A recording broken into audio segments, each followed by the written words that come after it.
stuff from the freezer. There's several things in the freezer that we had to remove. So she's getting things that was in there, so we changed that out.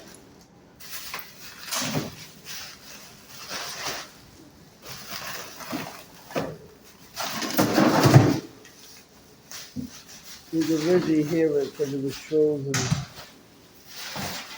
And the refrigerator looked like this after. See how it look now. And then we're gonna spray it.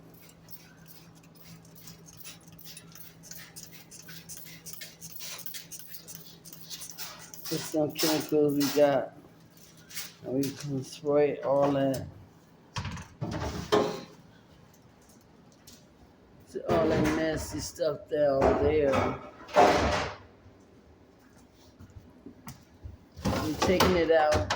You know, we resetting it. You see how it look. We're putting all that nasty stuff back up in the refrigerator. Let's see how the refrigerator look now. Down under there. It's all under the refrigerator. And the refrigerator is currently